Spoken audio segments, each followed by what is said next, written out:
Alors salut à tous, aujourd'hui on se retrouve pour une nouvelle vidéo. Cette fois-ci je vais vous présenter 20 animaux qui vivent en Afrique.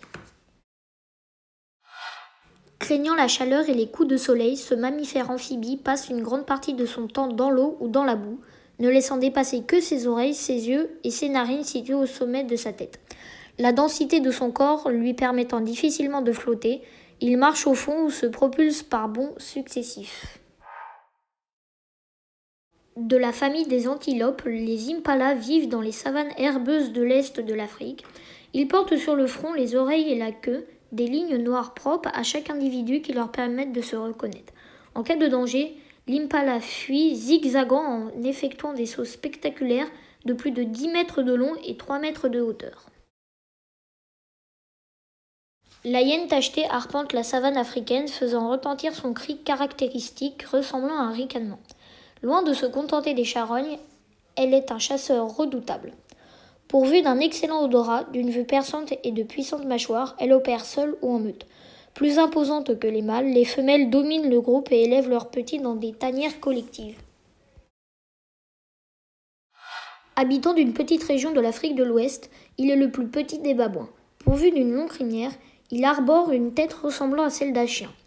Aussi à l'aise sur terre que dans les arbres, il vit en groupe de plusieurs dizaines d'individus, jusqu'à 200, et communique avec ses congénères grâce à un répertoire visuel et sonore très riche.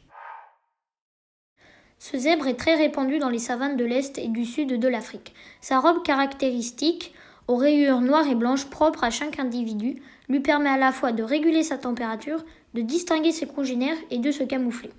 Il vit en troupeaux composés de plusieurs juments, leurs petits et un étalon. Ce bovidé vit en vastes troupeaux, pouvant compter plusieurs centaines d'individus. Sa tête est surmontée de cornes épaisses et incurvées, se rejoignant sur le front. Le buffle d'Afrique se nourrit d'herbes et de feuilles. Il est souvent accompagné de pique-bœufs, petits oiseaux très friands des tiques et des puces, dont il est constamment infesté.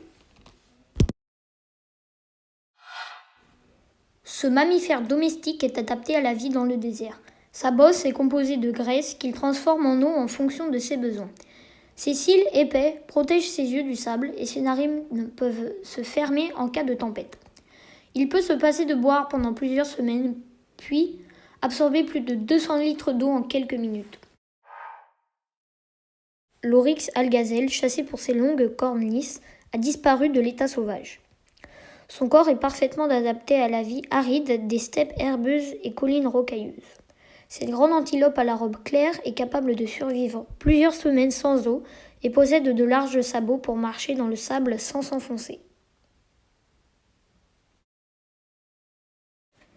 De la même famille que la girafe, l'okapi ne fut découvert qu'en 1901.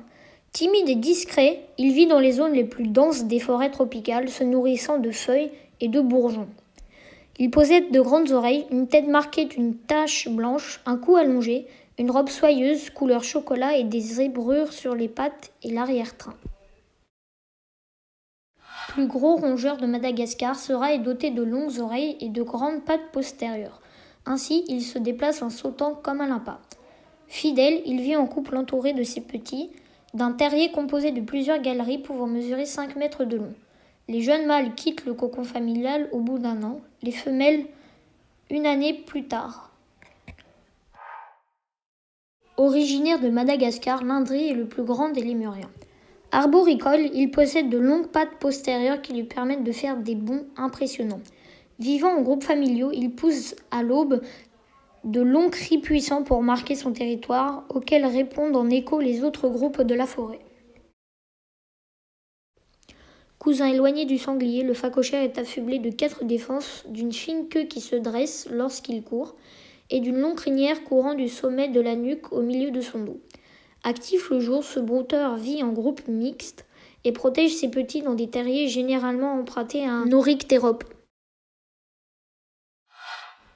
Plus grand porc-épic du monde, ce rongeur nocturne se rencontre aussi bien en montagne que dans les déserts ou les forêts. Il est équipé de piquants longs de 35 cm qu'il se dresse lorsqu'il se sent menacé. Si cela ne suffit pas, il tape du pied et charge l'agresseur. La pointe barbelée des piquants se fiche alors aisément dans la chair du malotru.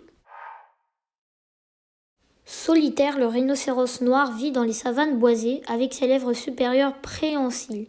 Il arrache les branchages dont il se nourrit avant de les broyer entre ses molaires. Actif au crépuscule, il profite de la journée pour sommeiller à l'ombre et prendre des bains de boue. Chassé pour ses cornes, il compte aujourd'hui moins de 5000 individus. L'éléphant d'Afrique est le plus grand des mammifères terrestres. À la naissance, il mesure déjà près de 1 mètre au garrot pour 110 kg. Végétarien, il se déplace beaucoup pour satisfaire son appétit. 160 kg par jour de branches, feuilles et herbes. Sa trompe lui sert de cinquième membre et ses grandes oreilles s'agitent continuellement pour le rafraîchir. Le suricate se rencontre dans le désert africain du Kalahari, où il vit en colonie de 7 à 30 individus. Pour échapper aux prédateurs, la tribu est bien organisée. Pendant que certains cherchent de la nourriture, d'autres, dressés sur leurs pattes arrière, font le guet comme de véritables sentinelles.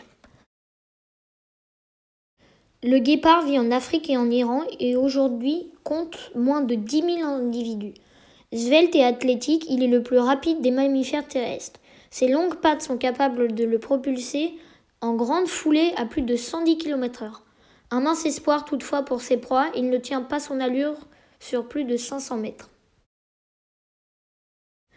Menacé par la destruction de son habitat, ce grand singe des forêts équatoriales de la République démocratique du Congo compte moins de 50 000 individus.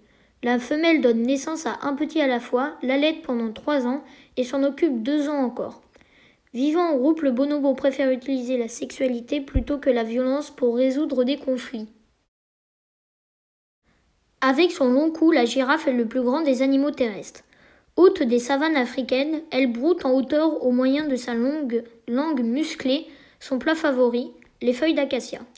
Après une période de gestation de 15 mois, la femelle met bas debout. Ainsi, le girafon fait ses premiers pas sur terre après une chute de 2 mètres.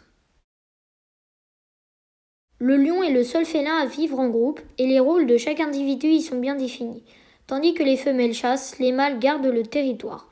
En revanche, les mâles sont les premiers à passer à table, et s'ils n'ont rien eu à se mettre sous la dent pendant plusieurs jours, ils sont capables d'engloutir 30 kg de viande en une seule fois. Alors voilà, c'est déjà la fin de cette vidéo. J'espère que ça vous aura plu et n'oubliez pas de liker et de vous abonner.